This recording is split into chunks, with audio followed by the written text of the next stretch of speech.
This is a war that was supposed to stay regional, but it didn't. Fuel prices are surging, global shipping is paralyzed, and European capitals are quietly raising their terror alert levels.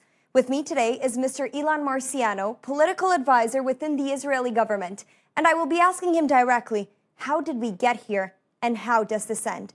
Thank you very much, Mr. Marciano, for being together with us today. Hi, good evening, everybody. You ask how we get here, right? How did we get here? Can you hear me? Of Iranian regime that all he wants to do is to destroy Israel. And this is the time that we have to confront him.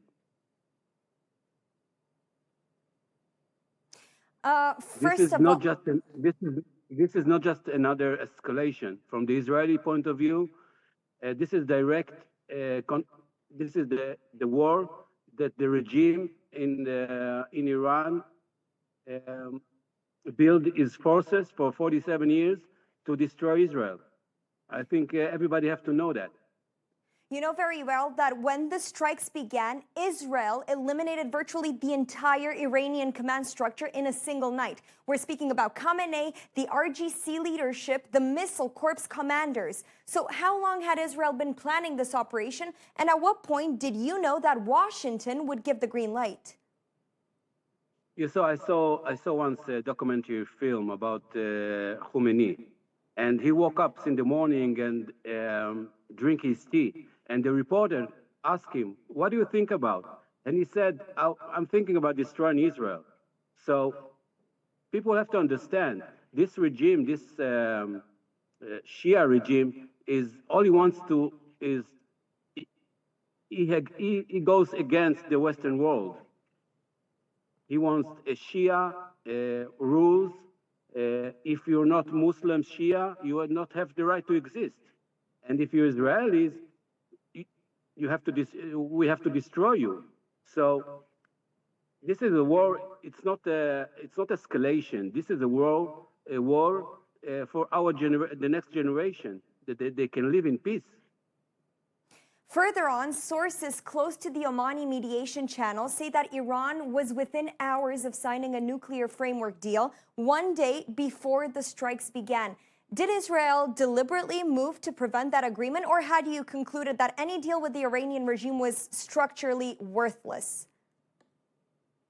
Israeli listened to what the regime said every morning, every day, that they want to destroy us. Now, we can't allow them to have a nuclear weapon.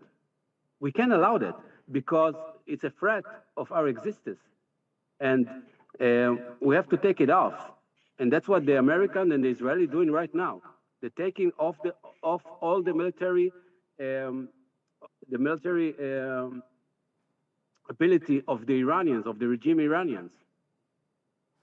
I want to ask you directly, did Israel enter this war with the objective of regime change in Tehran and not nuclear disarmament? Regime change. It's a basically yes or no question. Yeah, if the regime will go, will change. It's a bonus for us, right? But if it stay, it will be weak. It will be a weak regime that cannot threat us anymore. So hypothetically speaking, if the president of the United States, Donald Trump, were to negotiate a deal tomorrow, let's say, that leaves Iran with residual uranium enrichment capacity below weapons grade with inspectors, would Israel accept that outcome, or would Israel continue unilateral military operations regardless of what Washington signs? I think Israel trusts the President of the United States. I think every agreement he will bring will take the interest of Israel too. And if Iran raised a white flag tomorrow, what would be the minimum conditions Israel would accept for a ceasefire? What does Iran have to do concretely for Israel to stop? Iran just have to stop, wants to kill the Israelis. That's all they have to do. They learned in the schools, the young people in Iran, in this regime, to hate Israel. They have to stop it. Now, I have to say something. The war, it's not against the civilians of Iran. They want the change too. The war is against the regime, the fundamentalistic regime. This is the war. Speaking in economic terms, because the whole world is facing those economic changes, 2,000 vessels are currently, to this day, blocked, and oil is above $110 a barrel. Did Israel wargame the global economic fallout before launching this campaign? I think there will be good news about this. Maybe we pay more now for the oil, but for the long term, it will be good for everybody. So maybe the oil will be more expensive, but in the long term, everybody, including Europe, will enjoy it economically way. But why do you say so? Because this regime, what he's doing, he goes to the Hormuz and he said nobody goes until they pay for us, or if True. you just control the Hormuz. Now, this is not an Israeli problem, not an American problem. We got the way to handle and to bring our oil. This threat is for Asia. This threat is for Europe. They have to handle it. And if they want to pay to this terror regime for bringing oil, so they will pay. Because we also know that President Trump has set a hard deadline on the Strait of Hormuz. And I was curious if Israel supports the escalation against the Iranian power infrastructure, or does that cross the line even for Israel? I know the President of the United States tweet 5 minutes ago. He said, the Hormuz is not our problem, it's the Europe problem, it's the Asia problem. If they want to handle it, come on and handle it. This is not a problem of Israel or problem of United States. It's a problem that the Iran regimes do to other countries. We have to understand that. It's like, I don't know, it's like a mafia that wants to take control about the Hormuz. And with different proxies, as we will mention further on, because how does Israel see this war ending? And realistically speaking, when? Is there a clear finish line, or are you prepared for a long time war of attrition? Everybody remember what happens in 7th of October. The Hamas attack Israel, kills civilians, and this is was he built himself by Iranian money. Same thing we have with Hezbollah. The Israeli decided no more threat in our border. If the Hezbollah is a threat, we take it off. And that's what we're doing now. As you mentioned before, the proxy networks, even across Europe, how active are they, the Iranian proxy networks in Europe? And is there a realistic risk of Iranian-backed terrorist attacks on European soil, including countries like Romania? I think the terror regime of Iran is in act of surviving, can do everything. And in this point of view, he tried to survive.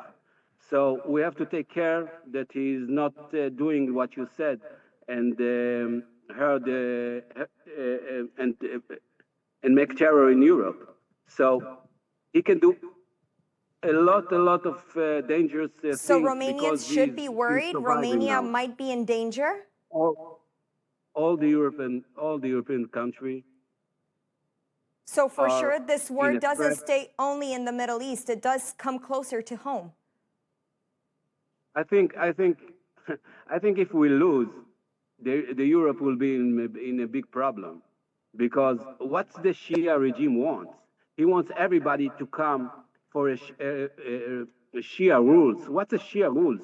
It means if you're not an Islam fundamentalistic, you cannot exist. You have not the right to exist. That's their mind, and we're fighting now this, because this is a threat for all the Western countries in the world. So walk me through what the Middle East looks like in 2031 in Israel's best case scenario, and what does the world look like if that scenario fails?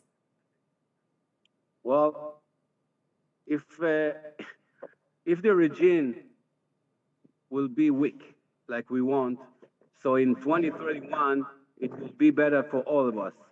Now, if something happen and they will be stronger, this is a threat for all the Western countries.